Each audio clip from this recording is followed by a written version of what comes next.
The state government is being accused of dragging its feet over recommendations in response to the powerful storm that killed 3 people last year. The superstorm hit much of the coast, from Wollongong to the mid-north coast, and devastated Dungog north of Newcastle. Labor says the government's failure to act means regional communities have been left underprepared for another major flood. Jackson Vernon reports from Dungog. It was this time last year when Carl Winiarchik's home went under.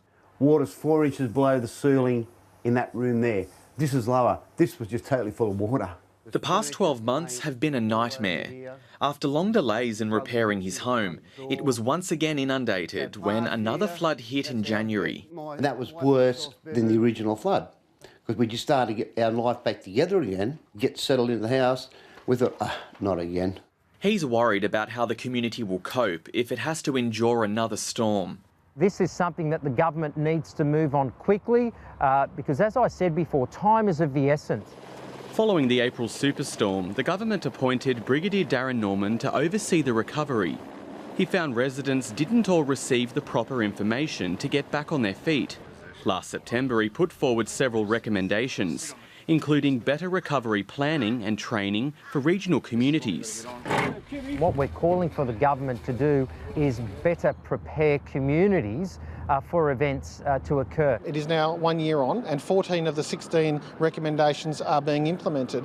The only reason those 2 that aren't being implemented are being set aside is because they're in the federal jurisdiction. What happened here in Dungog during last year's floods will again come under the microscope.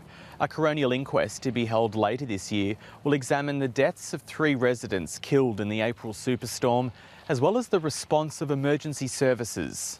There's quite a weight on the coroner's inquest and findings and future flood studies and those sorts of things, so that there's a body of evidence so that we can make the best possible decision, because I don't think we have all of that data yet. The Dungog Council is hoping to use those findings to determine whether it'll allow the worst affected residents to move back into its housing complex, Allison Court. We're not prepared to take that risk at this time to put people back in because it may or may not happen again. It's all a matter of risk. Those 4 remaining residents may never be able to return home. Jackson Vernon, ABC News, Dungog.